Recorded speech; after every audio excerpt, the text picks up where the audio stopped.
My name is Vivi Nguyen, and I am the Director of Creative Operations at Hulu.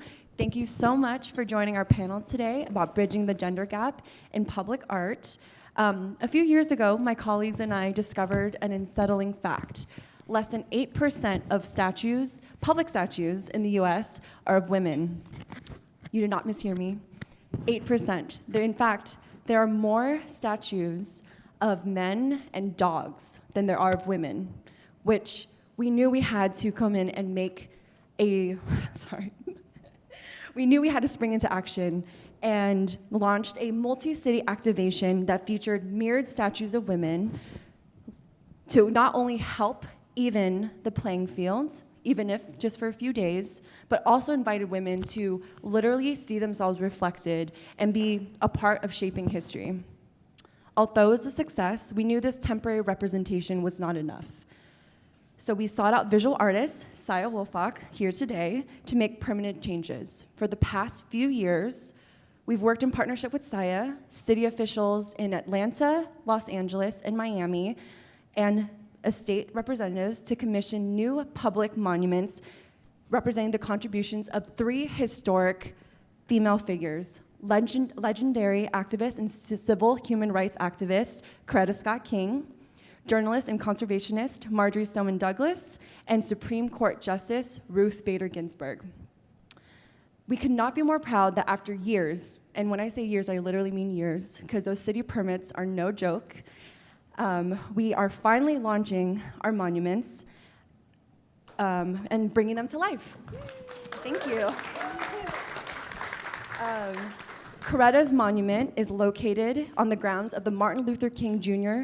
Center for Nonviolent Social Change in Atlanta, right alongside Dr. King's Eternal Flame, something that we are so proud of. Marjory's monument is located, or will be located, in Miami's Peacock Park in Coconut Grove, just minutes from the home that she lived in for 70 years. Ruth's monument will be just outside the Van Nuys Civic Center in Los Angeles, close to the courthouse and public library, in what was once a center of local Jewish communal life. Speaking of permanent installations, Brenda Berkman, another one of our panelists here today, is the VP of Programs for Monumental Women, a not-for-profit organization created in 2014 with the initial goal of breaking the bronze ceiling and creating the first statue of real women in Central Park's 167-year history.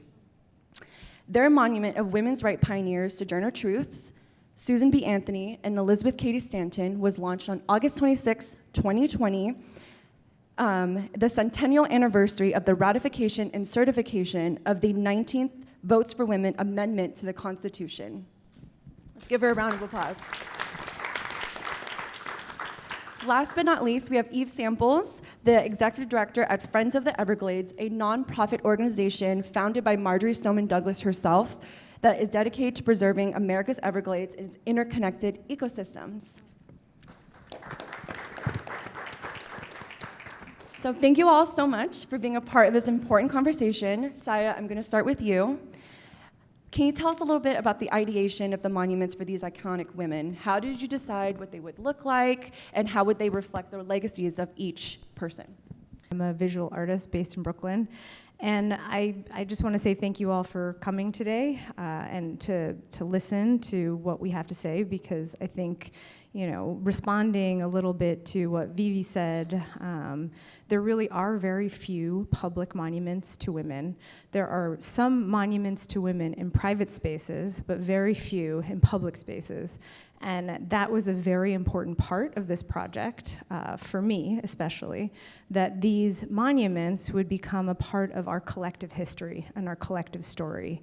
And so from the very beginning of this project, when Hulu brought me on, we made sure that the monuments would be donated to each of the 3 cities that we were making the monuments for. So the monuments are not owned by me, they are not owned by Hulu, they are owned by us as, like in the United States as American people.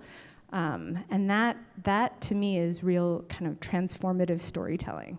And that's important to me as an artist. How can you create transformative storytelling that makes real change, like substantial historical change? And these 3 monuments will become a part of our history, right? They're in the archive, and they're owned by all of us. They're not owned by one corporation. They're not owned by, a single individual. They're owned by us all. And they'll be taken care of by each of the cities, hopefully into perpetuity. And what's wonderful about the cities accepting these pieces as gifts to the cities, it's Atlanta, Los Angeles, and Miami, is that in order for them to be removed from the historical record, they actually have to be voted on by the people to be removed from the historical record. So it's like a funny, weird thing that happens in a legal document that actually becomes a binding agreement. And I'm really proud of that part of this process. So it's taken us 4 years to get to this point. I signed the contract on my birthday of 2019 when I turned 40 years old. And do you remember when we thought it would only take 3 months to get this done, and here we are 4 years later? Years later, I know, the permitting is no joke, as you said. It's been a long process trying to figure out who the women we were going to commemorate were, which cities we were going to donate these monuments to. And it basically was a very long collaborative process with a number of actors and city agencies. We would come up with short lists of women who we would love to commemorate in each of the places and give them to the cities as different options. And then stakeholders in the cities. So it's been a collaborative process throughout this whole project. The cities would choose which women they wanted to commemorate. So Atlanta is Coretta Scott King, and it'll be on the grounds of the King Center, which is just extraordinary. And then Marjory Stoneman Douglas will be in Peacock Park in Miami, in Coconut Grove. And the last monument, which will be unveiled, will be at Van Nuys City Hall in Los Angeles to Justice Ruth Bader Ginsburg.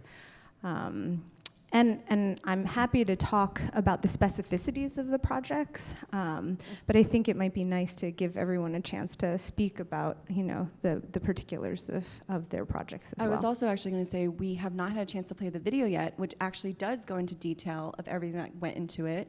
So let's go ahead and play that video first, and then we'll go on with questioning. Currently, there are 4,800 monuments to men in the United States, and only 400 to women. Because of the tremendous disparity, Hulu has sought to approach this topic with true action. I'm Woolfalk. I'm a Brooklyn-based artist. I'm Daria Brick-Green. I'm a curator. We need more recognition of women's contributions to our culture. Through our conversations, it became clear that Hulu really wanted to support something that was part of the public collection. The Monument Project is in 3 cities, and it's to 3 women in the United States. Miami with Marjory Stoneman Douglas. Atlanta for Coretta Scott King. And Los Angeles with Ruth Bader Ginsburg. They're women who undoubtedly deserve monuments. It was really important to celebrate a woman civil rights leader, and there was none more impactful than Coretta Scott King. Marjory Stoneman Douglas was an activist who protected the Everglades, and that's why we still have the Everglades today. Ruth Bader Ginsburg was literally every woman. She also summed up why this project was so necessary. I chose to create chapels or structures that are modeled after domes instead of representational, figurative sculpture. They put the viewer into their shoes almost and give the viewer a moment of power to make their own promises to the future. These are women who did not let what people imagine they are limit who they became. There are women to celebrate.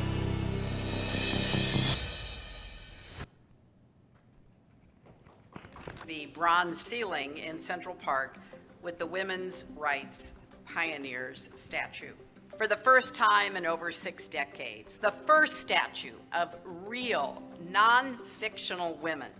The first statue of an African American, a statue that depicts 3 great Americans working together.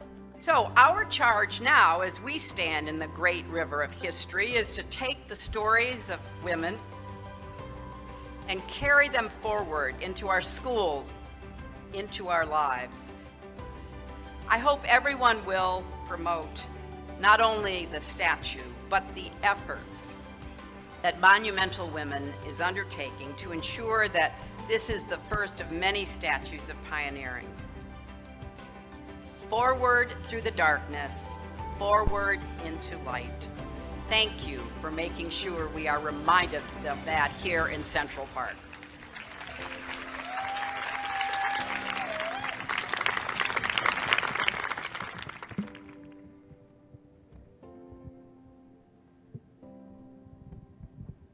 What an amazing project and unveiling. I can't wait to watch more. I know, like I mentioned, it went through several iterations. Can you talk to us about how that evolved and how the site was dictated and what was ultimately executed? Sure. So we actually started out, Monumental Women started out as an organization in 2014. And at the time, a bunch of people had been walking through the park, including some of our current board members, and they noticed that there were no statues of real women. There was Mother Goose, there was, Alice in Wonderland, and there were 23 statues of real men and one real dog, Balto.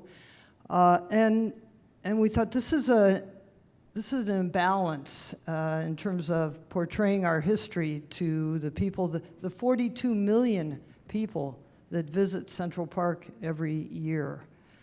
Think about that number. So we started out the long and rather tortuous process with the city of New York, multiple city agencies, having to get the approval of every single community board. I don't really have time to go into all the various steps that were involved with this, but just to let you know that, to give you one example, when we got to what we thought was the end of the process, because we'd had a public design process where we had like 90 sculptors submit proposals, and then that got narrowed down to like 5, and then we came up with Meredith Berkman to be the designer, and she submitted a design showing 2 women suffragists, Stanton and Anthony, who worked together very closely.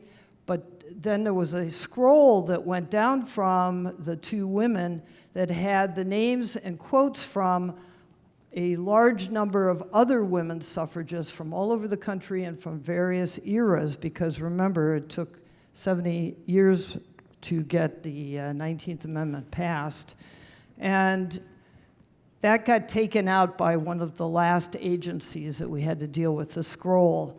So we really had to go back to the drawing board with only about a year to go before the unveiling on the 100th anniversary of the 19th Amendment. We didn't have any time at all, but fortunately, Meredith, because we wanted to make sure that people were aware of the diversity of suffragists, and also that we had to meet certain criteria imposed by the fact that we were putting a monument in there that had to meld in with all the old guys that were there that had been put in 100 years ago, so that they looked like they fit in. So Sojourner Truth, who worked with Anthony and Stanton, shared the same stages, stayed at Stanton's house. They worked together, they gave speeches together. She was added, and that was the beautiful monument that was unveiled in the midst of a pandemic, crazy, and then we, as an organization, we knew that it was not going to be one and done. We weren't just going to put a statue into Central Park. We wanted to tell people more about women's history, because as an organization, we're really all about educating people about women's history. And so you saw some of the other projects that we do. You saw that we have a 5-borough women's rights history walking trail, which we're continuing to add to as we go along. We had Put Her on a Pedestal, which is a combination history and art project for young women and girls. We have also a toolkit to help other women other groups around the country learn from our experience, everything from fundraising to getting the approvals to, selecting a sculptor. That's in our toolkit so that everybody doesn't have to go out there and reinvent the wheel, right? One final thing I want to add is, and that is about talking statues, and I have to just say I would love to get into talking statues next because we are going to talk about that, and I definitely don't want you to feel like it has to be a quick moment. Yeah. Because I think it's a very important project to definitely talk about. But before we dive into that, I definitely want to talk to Eve because Eve works with Friends of the Everglades, as I mentioned, which is the group that Marjory Stoneman Douglas found. And I would love to just hear from you and your experience, especially being with a group that we actually got to, of a woman that we got to actually commemorate. So when Hulu came to you with this proposal of what we were doing for Marjory, what was your initial reaction? Why did you feel like this was the right time and right way, importantly, to honor Marjory? Yeah, thanks, Vivi. Thank you for all the hard work you've put into this effort. She's not just our moderator, she's really a driving force behind this whole project. So, Friends of the Everglades is a small grassroots organization based in Miami for most of our existence. Now we're based just north, and Marjory Stoneman Douglas founded our group in 1969. And Marjory, like most human beings, and including women, was nuanced and complicated and had many different identities. She lived to be 108, so I think she squeezed in a few more identities, but she was a suffragist, she was a journalist, she was a crusader for racial equality in the 19-teens when she was writing for the Miami Herald. In 1947, she published the book, The Everglades, River of Grass, which changed the world's perception of the Everglades from a vast, swampy wasteland to be conquered to a national treasure to be protected, not just to become a national park to visit, but for the future of our health and our natural resources. And then in 1969, she was actually 79 years old, she founded Friends of the Everglades to stop what would have been the world's biggest airport from being built in the middle of the Everglades. It's now Big Cypress National Preserve. And actually, if you go on Google Earth, there's a single runway out there now you can see with all of these pristine wetlands around it. And Friends of the Everglades, led by Marjory, helped stop that airport from being built. So she was impactful and varied and complex, and yet if you spend time in Florida, where she literally changed the course of history, there aren't any public monuments that honor her. Now her name is on the Department of Environmental Protection in Tallahassee, where bureaucrats and policymakers implement policies that I'm pretty sure Marjory would be really pissed about right now. Or her name is on an expanse of wilderness that's really hard to access at Everglades National Park. And there are some statues in private spaces around town too, but there's no public space owned by the public where you can go and contemplate what this woman contributed to not just the state of Florida, but to the country. So I was so grateful when Hulu reached out, and frankly, a little surprised. Hulu's a big company, we're a small grassroots organization, and they had landed on Marjory and fell in love with her story in the same way that we love Marjory's story. So I think creating this is really going to educate future generations. And in an era where we're all grappling with urgent environmental crises, climate change at the leading edge, I mean, climate change is immediately impacting the Everglades in ways that are visible. I think having these spaces where people who might not know what Marjory did before us can come in and think about our current challenges and how to head into the future can be really impactful in a way that's more than symbolic, more than a piece of art, but really activating change. You know, in many of our conversations, Marjory is often associated, unfortunately, with the high school in Parkland, right? And one of the things that we've really tried to do is tell these women's stories to not only, share what they've been doing and disassociate from some of these negative things that have happened, but really be able to inspire the future generations and the generations today. As you can see with the talks that we're having now, this is just the beginning. And we hope, and when I say we, I mean Hulu, because that's what I can control, is being able to do something to really help change that narrative. And one of the things that we've talked about as well is you see here the stage of women, every phone call, every Zoom call, every the city officials to the state representatives, they're all amazing women that are working together to really be able to commemorate and honor, and as Brenda mentioned, having this toolkit to be able to inspire people to be able to make change themselves and be able to put something out there as well, I think is the most invigorating and rewarding thing for myself being involved in this project. So with that said, thank you for sharing that. I do want to talk now about extending beyond the physical statues or monuments themselves, right? Because we create a space to inspire, but what can we do beyond that? So Brenda, you have a pretty impressive roster of women who lent their voices to talking statues. Do you want to talk a little bit more about that? Right, so when people typically go to visit a monument, right, you have a little sign there. Maybe you don't even have a sign that explains what it's supposed to mean to the viewer. And a lot of times, it's just a name on the pedestal. But what we wanted to do was to really educate visitors about the contributions of these three women and other women to the suffrage movement and women's rights in general. So we use an app at the monument. There's a QR code there where you can activate the app, and then you hear a script written by a historian and professional scriptwriter, Joanna Parent. And then the first voice that you hear is Viola Davis as Sojourner Truth, and then you hear Meryl Streep as Elizabeth Cady Stanton, and Jane Alexander as Susan B. Anthony. I really wanted to make sure that we had bilingual information for folks because, New York is very heavily Spanish-speaking, and a lot of our visitors as well. So we have Rita Moreno as Elizabeth Cady Stanton, Zoe Saldana as Sojourner Truth, and America Ferrara as Susan B. Anthony. Then we have little 1-minute historical videos about each of the women, and we have an interview with the sculptor so that the sculptor gets to explain the thinking behind this monument, because every single part of it has meaning. And we want people to be able to understand, why are those books there? Why is that funny-looking valise there? That was Susan B. Anthony's alligator bag that had a children's rhyme written about it because it was so famous that she was seen with this, carrying this bag around with her. She traveled the country. So our aim is to really try and make sure that people recognize what this stands for, and it's amazing. I'm sure this is going to happen with your monuments as well.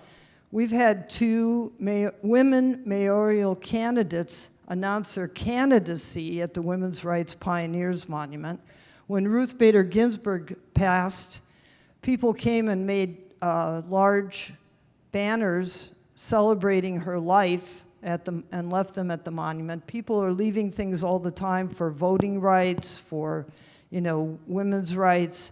So the monument has been a centering place for people's activism, and that's what we were hoping that it would be. Well, I have something to say in response to that. Actually, I love that. I absolutely love that. And I think one of the things that I was really thinking about with these monuments is how they can become interconnected sites, and I think that you've discussed that as well.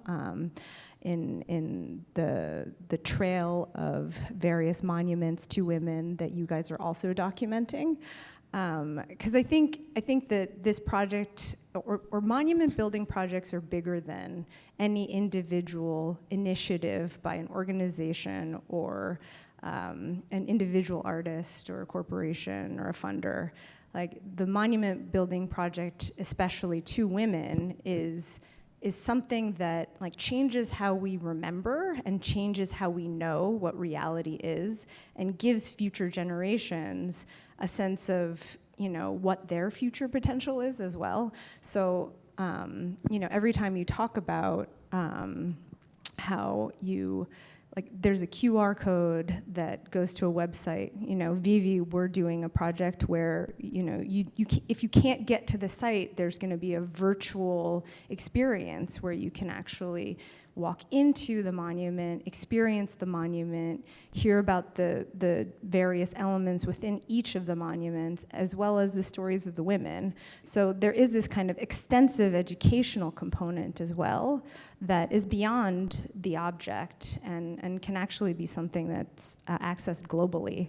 And I think that's important as well as a part of the project. When we were ideating this together for the Hulu monuments, we never wanted physical location to be a limitation on why you were not able to experience and visit the monuments themselves. And so, like Saya mentioned, we do have a VR component that will be launching as each monument is unveiled itself, so that you can go and visit and really be able to experience different moments within these women's lives, right? Because, again, there's different associations with each woman, and we want to be able to highlight on the VR component 10 highlights or 10 different moments of each woman's life that you may not necessarily know about. For example, Coretta Scott King was a really well-known opera singer, and a lot of people didn't realize that, and we're able to include moments of that on the website itself and be able to have these hotspots of the monuments that really, and I'm totally taking your answer here, but when, one of the things I love the most about the monument itself is hearing about these different moments or items that inspired the creation of the space.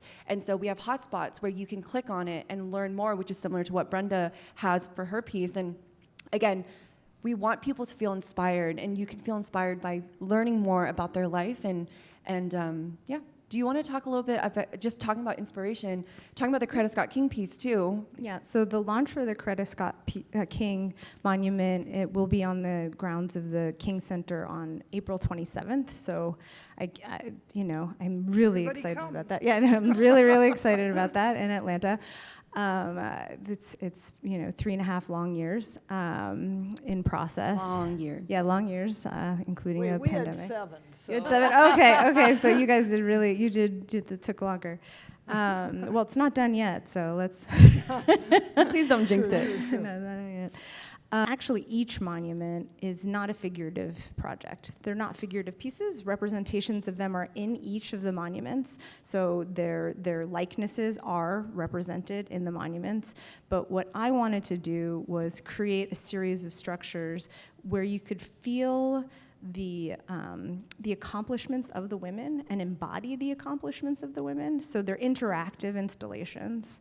Most of my practice traditionally as a kind of museum artist is to create these immersive environments that are interactive storytelling.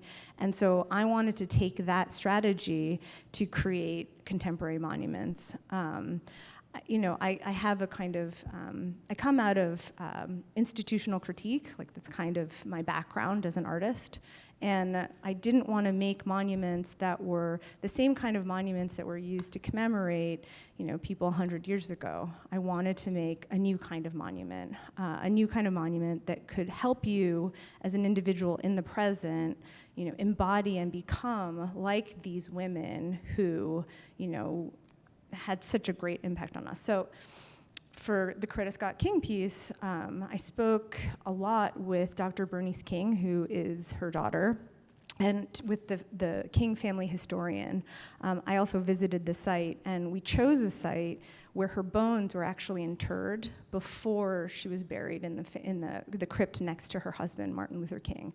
And I think that is a really, really important part of this piece, that this monument is actually on a sacred site. Her bones were buried there. It's this like sacred ground, and her energy is forever in that earth. And what I really hope is that when people come to the monument that has these kind of cast bronze microphones and a place where you can speak your commitments to the future of civil rights, that they feel her energy kind of emanating from the earth, and it kind of comes into their body. So there are many elements like that in each of the sites, where it's not just, you don't just contemplate a likeness of an individual. You're not just like thinking about a person and what they look like. You're actually, I hope that people actually feel who they were. And so you're surrounded by Coretta Scott King's words as well. And I'm just gonna read the quotation in the center. Let's see if I can find the quotation. Oh my goodness, I made it really big for myself and then I made it small. Okay, so Women, if the soul of the nation is to be saved, I believe that you must become its soul. So you're surrounded by these words. There are these bronze cast microphones with an active mic in the center. You're standing on sacred ground, and I really hope that people are inspired to kind of speak their truths. And on April 27th, when the inauguration happens, I'm bringing my daughter, who's 11 years old, and this is the kind of experience I want her to have, where she goes into this space and she sees her mom, a contemporary artist, making a monument in a significant historical location, and it's to this incredible, activist, peace leader, who usually is just, associated with Martin Luther King, but we're centering her with this piece. And not only are we centering her, we're also building an entire, basically there's like a topiary structure around it and everything, so we've gotten donations for creating an environment around the monument. So it's a real community effort. And Community, really I think, is the key word there. Again, being on a Zoom call with Dr. Bernice King, where she was able to talk about how it felt. I don't think Saya mentioned this, but the original plan for the Coretta Scott King piece was to be at a park across the street from the King Center. That's right. But when we presented the idea, Saya presented her designs, Dr. Bernice King loved it so much that they decided to move it to the King Center next to the Eternal Flame. And to us, that is the ultimate compliment, to be able to have them together like that. So it just shows that this work means a lot to a lot of people. Marjory is a similar situation as well, where I feel like a lot of people, again, didn't know that. I would love to hear from you, Eve, around how you felt. We talk a lot about monuments here and statues, and we can talk a little bit about what the difference is, because I think a lot of people use that interchangeably. But I would love to hear from you around how you felt seeing the monument for Marjory. I know it's not up yet, but I'd love to hear more from you. Sure. So I remember well when I first saw the renderings of Saya's monument to Marjory. It also has that kind of pergola, trellis, kind of a lacy dome, if you will, and you call it Chapel to the River of Grass, right, which was Marjory's book. And I'm just going to describe your monument for you. It's a chair, and the book River of Grass is open on the ground, and it immediately made me think of people gathering in that space, a gathering place for activism, as you said, and contemplating the words that she wrote so that we can bring them to the next challenge. And the words from the book are very powerful, of course. There are no other Everglades in the world, is the way it starts out. But Marjory also had many other powerful words, and one of our mantras at Friends of the Everglades is be a nuisance where it counts.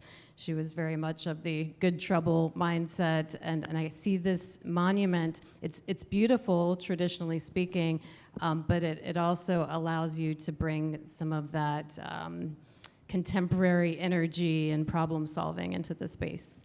And I know we're talking a lot about the design, and I know none of you know what we're talking about. The Coretta Scott King, again, like Saya mentioned, will be unveiled in April. You can go visit the ones that Brenda, Monumental Women, have done in New York. The other two will be done later this year, so we're really excited to share those. I do want to ask the question to all three of you, whose responsibility is it to bridge the gender disparity in public art? And what would you tell someone who is looking to get involved in the fight? So I think it's everyone's responsibility to make sure that women and people of color are represented in public art. It's our obligation, I feel, to teach, it's all of our obligations to teach the next generations about the full contributions of women and people of color and other marginalized groups to our great history that have been previously not told. We believe that, women's history is a gift, not just for women, but also for men, because it really does explain a lot of where we got to today, and yet we aren't taught it in schools. And if you have things, it doesn't have to be a monument. It could be a plaque on a building. It could be, a QR code on a sign or a street naming. And we're an all-volunteer organization. We raised $1.5 million to put this monument into Central Park. So it's not it's not something that is beyond the realm of possibility for even small communities to be able to honor the people, the women, and other people who contributed to their communities who have previously been ignored and overlooked. And so I would say all of you, out here in the audience, take this as a charge to you to organize yourselves in whatever communities that you come from. We have now the templates for you to be able to do this, and it doesn't have to be $1.5 million that you raise. It can be the amount that's necessary, and it doesn't have to be a gigantic memorial, but it should, we have to start somewhere. I'll just briefly piggyback on that answer. I agree that this might not be your lane. You're all here in whatever professional or personal capacity you sit in. But sometimes we have to get out of our lanes and join others. And it just makes me think of what's going on in Florida right now, where we're facing banned books and other suppression. In fact, on Tuesday night, it's not exactly my lane, and I don't really have time for it, but I'm going to go to our local school board meeting because I'm so concerned about the books being banned in the county where I live. So we all just have to get in other people's lanes sometimes and make things happen. I mean, when people found out that Hulu was doing something for monuments, they're like, is that your lane? You're an entertainment platform. And so, it started with a couple of women and male allies working together because we wanted to make a change. And we're so proud of what we've been able to do in the past 4 years and the people we've been able to meet. So it starts somewhere, for sure. Did you have something to add to that? No, I think you guys covered it. It's pretty amazing. Before we turn to questions from the audience, one final question for all of you. What are some of the challenges in making equality in public art and advocacy a reality, and how can we work together to overcome them? Well, I think Eve just pointed to some of the challenges that we're facing right today. I think that there's been a backlash against trying to, bring forward the history that's been left out of our history books and out of our public spaces. And that doesn't mean that we should then take a backward step on this. If even more so, we should be pushing to have that kind of content out there for people to learn from, because otherwise we're really ignorant of our history.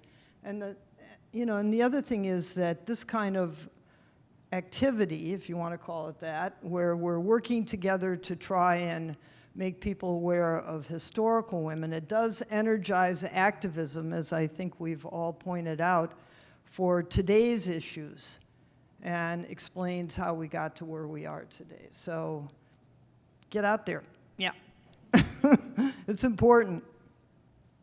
I'll add that the obstacle I see looming largest is special interests. It's an obstacle we run up against time and again in our environmental advocacy. And there are special interests that benefit from preserving the status quo, whether it's in terms of environmental policy or representation of women in public art. So that's the obstacle. It's pretty easy to spot. And luckily, we have a roadmap for addressing it and making progress. I can add one other thing, which is it's difficult to be resilient, right? Like when this process really has, it took you guys 7 years. It's hard to continue to advocate for projects that, even if people are supportive, there's some resistance to accomplishing the project. So, continuing to be resilient, continuing to, try in the face of, it's not a no, but it's a non-movement. I think that's really, really, really challenging. And I wouldn't say that resilience is important, because I'd really prefer not to have to be resilient, frankly. But I think that's a major challenge, aside from resourcing as well. Of course, resourcing is a major challenge as well.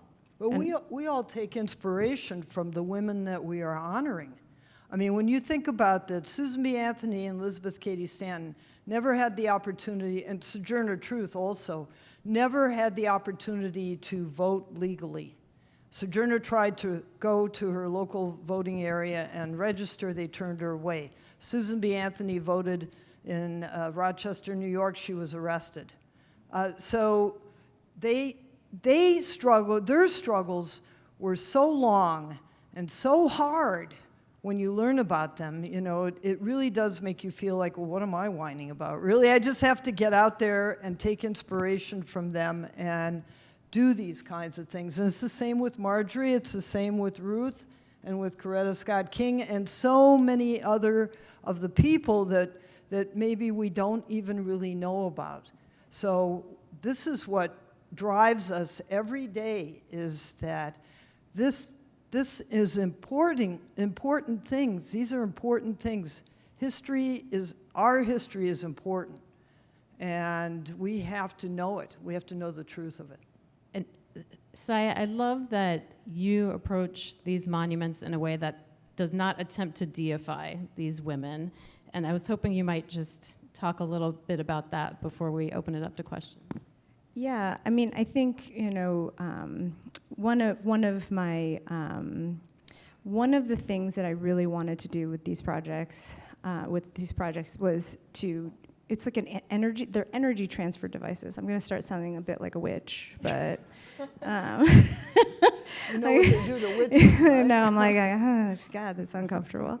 But I do think of them as these energy transfer devices. And so when we're describing being inspired by these women's lives, what I'm hoping is that the spaces that I'm building that are informed by their legacies and their energies will transfer that energy to people who come and visit them. And that's an important part of the project for me. This project means so many things to so many people, and I love that we've been able to meet new women, male allies, and all these things to be able to do what we've done now. And I think representation is key, and we're just only getting started because there are so many monuments, statues, et cetera, of women that we should be putting out there that we haven't yet. And so we really hope this sparks something in all of you and your friends and family to be able to do something that makes a difference. It doesn't matter what your job is, because you can really, spark change wherever you are.